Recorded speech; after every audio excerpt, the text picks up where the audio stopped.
ہمیں مدرسے کی برکت سے مفت میں مل رہی ہے۔ امام مالک رحمتullah علیہ مدینہ منورہ میں رہتے ہیں۔ جب مدینے میں بارش آتی تھی، مدینے والے لوگ مدینے سے باہر نکل کر پہاڑوں کے درمیان نہانے کے لیے جایا کرتے تھے، اس لیے کہ پہاڑوں کے درمیان نشیبی جگہ میں بارش کا پانی جمع ہو جاتا، پہاڑوں سے بھی نیچے آ جاتا تو نہانے کا مزہ آتا کہ نیچے پانی جمع، اوپر بارش آ رہی تو جا رہے تھے۔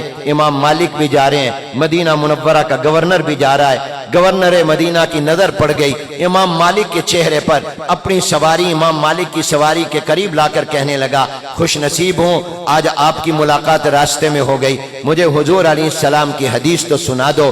امام مالک کو غصہ آ گیا، شرم نہیں آتی تمہارے دل میں میرے نبی کی حدیث کی کوئی عظمت نہیں ہے، کوئی قیمت نہیں ہے؟ عظمت ہوتی تو تم مسجد نبوی میں آتے، میں حضور کے روضہ پاک کے پاس بیٹھ کر روزانہ حضور کی حدیث پڑھاتا ہوں، حضور کی حدیثوں کا درس دیتا ہوں۔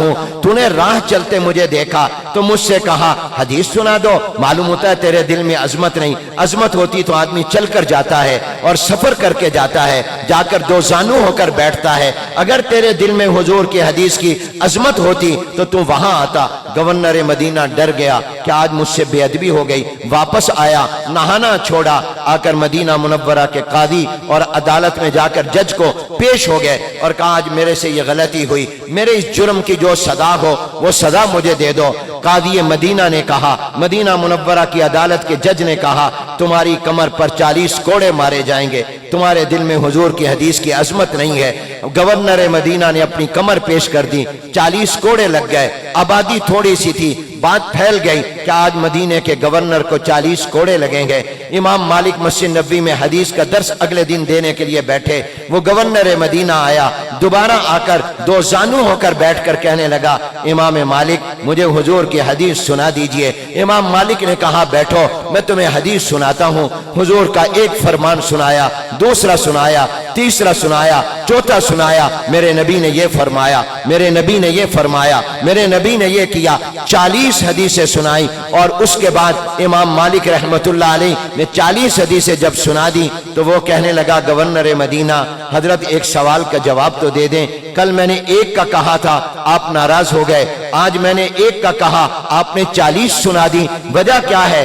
آج میں نے ایک کا کہا آپ نے 40 سنا دی، کل میں نے ایک کا کہا آپ ناراض ہو گئے۔ فرمایا کل تو نے راہ چلتے مجھے کہا تھا، آج تو میرے پیغمبر کی حدیث کے لیے اپنی کمر پر 40 کوڑے کھا کر آیا ہے، مجھے پتا چلا تو یہ 40 کوڑے لگے ہیں، میرا دل چاہا ہر ایک کوڑے کے بدلے میں تمہیں حضور کی ایک حدیث سنا دوں۔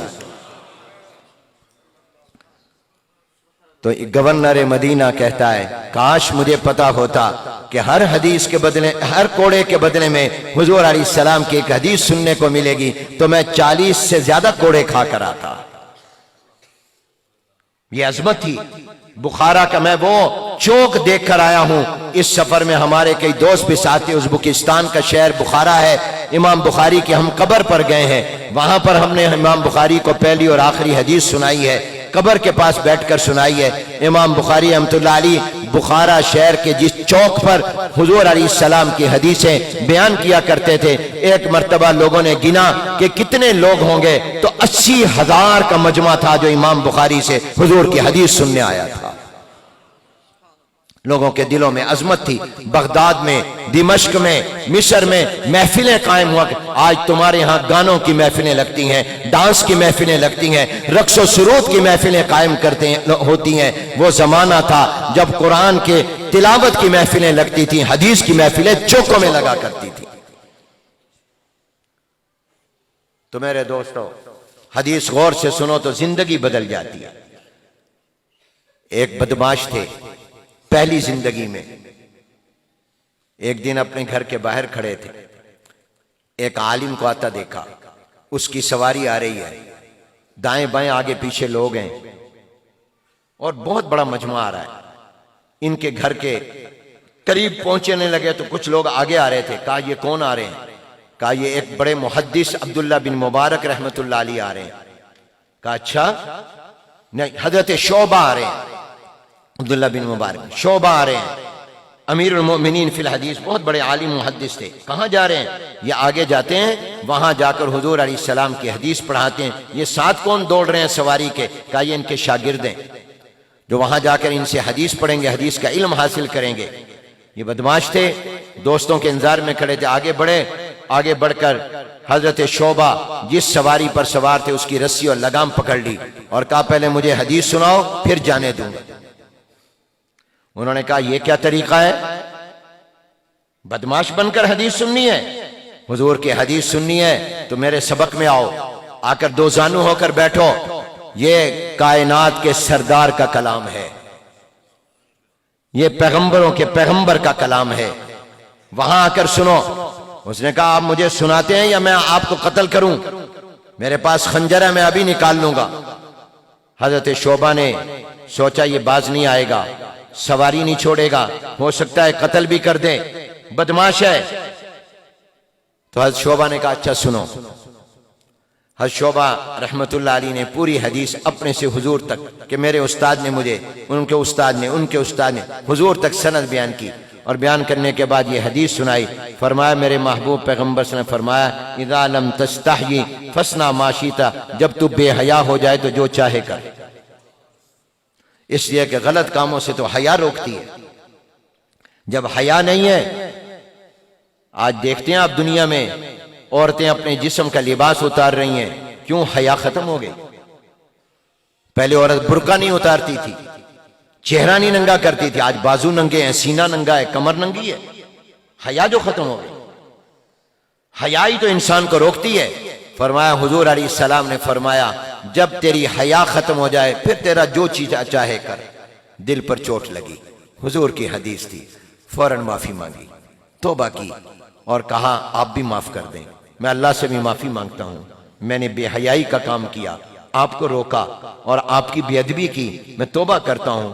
وقت قبولیت کا تھا، کوئی پتہ نہیں ہوتا کب دل کی دنیا بدل جائے، اس لیے کہتے ہیں نگاہ مومن سے بدل جاتی ہیں تقدیریں۔ اس لیے کہا جاتا ہے یک زمانہ صحبت با اولیاء بہتر 100 سالہ طاعت بے ریا۔ ایک گھڑی کسی اللہ والے کے بعد بیٹھ جاؤ، یہ اخلاص والی 100 سال کی عبادت سے بہتر ہے۔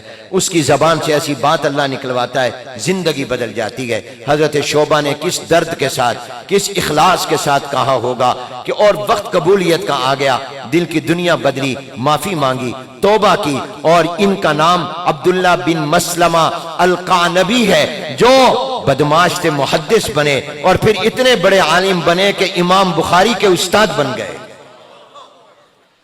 امام بخاری کے استاد ہیں، فوراً مدینہ چلے گئے، جا کر امام مالک رحمت اللہ علیہ کے پاس حدیثیں پڑھنے لگ گئے۔ امام مالک کی جو حدیث میں کتاب ہے موطا امام مالک، اس کے راویوں میں ہے عبداللہ بن مسلمہ القعنبی۔ اس روایت کو حدیث کو اس کتاب کے حدیثیں نقل کرنے والے میں یہ شامل ہے۔ اللہ نے کیا سے کیا بنا دیا،